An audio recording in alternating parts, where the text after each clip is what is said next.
Wild week gets wilder as Nick Caserio makes a draft trade nearly a month and a half before the draft itself. What is he up to? What is his next move? Do we agree or disagree with it? Let's go inside the locker room and get to the bottom of it.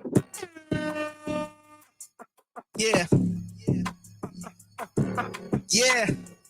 It's the locker room on YouTube.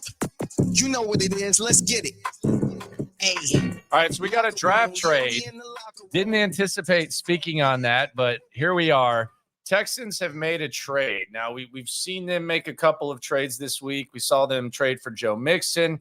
We saw them trade Malik Collins to San Francisco. And now we have a draft day trade. And I'll be honest, when I first saw this, I didn't know whether the account was real, fake, or not. I was getting ready for the show, and I saw the news that the Texans had traded picks 32 and 232 to the Vikings for picks 42, 188, and a 2025 second rounder. So you basically traded back 19 spots, traded your first round pick, got a second, and then you traded up 44 spots and got a sixth rounder for a seventh. So what is going on here? That is the real question. What is going on? What is Nick Caserio up to? I think there's a lot of possibilities here. It could be as simple as the Texans are kind of in no man's land at 23. You have a few needs, and the reality is if it's wide receiver, you're kind of in no man's land if you want to get an elite receiver. If it's a defensive lineman, the chances are like the elite of the elite is going to be gone, and you might want to trade back anyways. Minnesota, by most accounts, it appears that they may be trading up for a quarterback. So what is Nick Caserio up to? I don't even know if he knows at this point. I think the one thing Nick Caserio probably knows is we're kind of in no man's land here. He talks about 2-year plans. You've heard Nick Caserio talk about the 2-year plans a lot. You add a second round pick next year. So you're going to have 2 of those. And this year you do your work on day 2. And we've seen Nick Caserio do a little bit of work on day 2s. He's acquired Nico Collins on day 2. He's acquired Tank Dell on day 2. He's done some pretty good work on day 2. And I like day 2. The reason that I like day 2 the most is because it allows you to kind of evaluate, reset, and when you're drafting, you have a pretty good grasp or a better grasp of what the teams around you are going to do. Because basically you see who slides. Leading up to the draft right now, it's basically a free-for-all. Your guess is as good as mine. But after day 1, when everyone gets together, you see who's available, best available. We always see that. You know that this team selected this and that team selected that. So it's easy to maneuver. And I just like day 2. I'm actually more of a day 2 guy. I enjoy it. I love day 1. Don't get me wrong. But day 2, like in the old days, you had the first few rounds on day 1, and it was kind of just an evolving type of thing where you could adjust on the go. But in this format, you basically get to gather together. Why did this guy slide here? Why did he go here? These teams are in front of us. This team's already taken a receiver.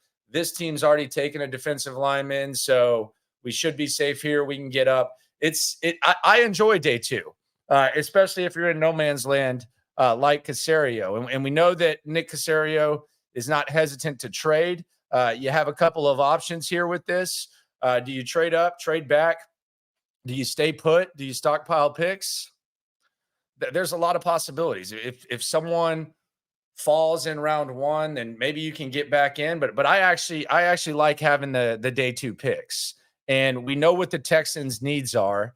And let's just use PFF as kind of a resource. And they do as good of a job as anyone of kind of laying out rankings and stuff like that. And I know people like to F with that simulator, but let's just use our imagination, because the other thing about this is at 23, you can ask any fan, a number of fans what the Texans' biggest need is, you're going to get a few different answers.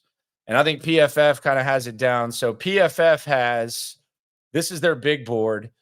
Texans position need. They have wideout, tight end, linebacker, interior defenders. Fair.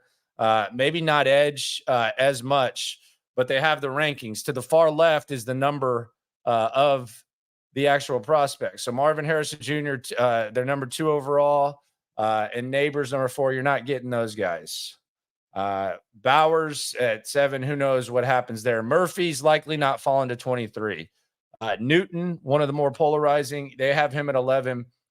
Maybe not going to fall. So you start getting in this range, and if you get to 23, let's say this holds, these are kind of your options. You're kind of in no man's land. I do like Adonai Mitchell, but who knows what happens there. So right now you're drafting at 42. Let's just go to the 40 range.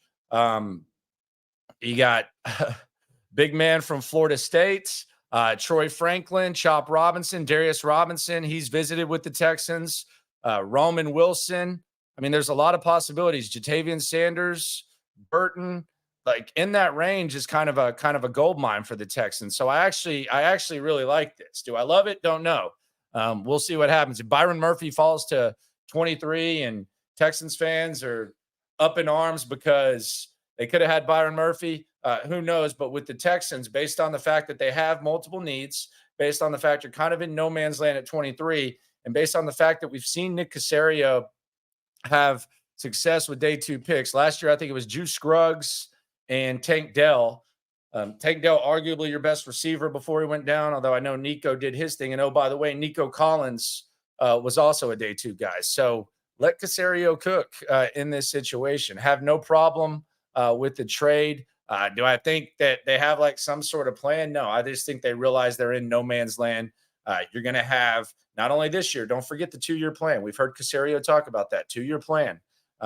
Next draft, 2025, you're going to have a couple of second rounders to work with on top of having a full draft. So Nick Caserio getting creative, Nick Caserio making trades, third trade that he's made this week, acquired a player, traded a player, and then traded picks. So he's covering all ground in this early 5-day window of free agency. Never a dull moment around here.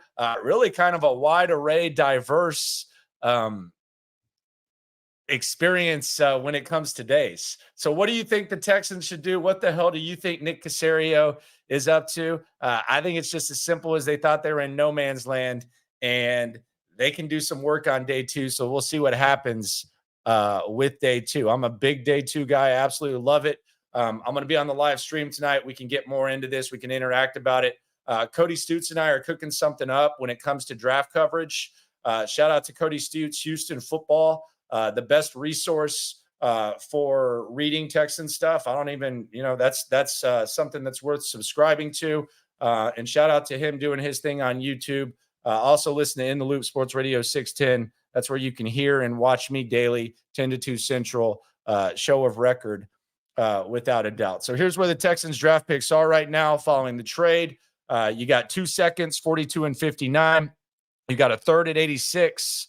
Then you got 2 4th-round picks, 123 and 127, a 6th at 188, and then the 7th, 232, 238, 247. It's always dangerous when Nick Caserio gets 3 picks in that day 3. You never know what the hell he's going to do. What the hell is Nick up to? Don't know, but I kind of like it because I'm a day 2 guy. Wide receiver, defensive back, possibilities are endless. Hell, Tavondre Sweat might even make more sense in the 2nd round than he would have in the 1st round. You got all these wide receivers. Who knows? There's a lot to get into, and there's such so much time, yet so little time. Let me know what you think.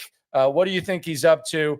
Nick Caserio makes his 3rd trade of the week. This one, a draft trade, a month and a half out of the draft. Let me know. Also, listen to me on Monday, 10 Central, Sports Radio 610 Odyssey app. Watch me 10:30 p.m. tonight right here. We'll talk about it on the weekly live stream daily, Monday through Friday. Oh, and by the way, Nick Caserio is going to be on Sports Radio 610 at 7:30 a.m. Central. So you can watch that right here on YouTube. My goodness, what a start to free agency. A lot of possibilities, a lot of stuff going on. Always remember when it comes to this Texan stuff, we're all in it together. Have a good weekend. We got taste for days, opinions to give. We got takeaways.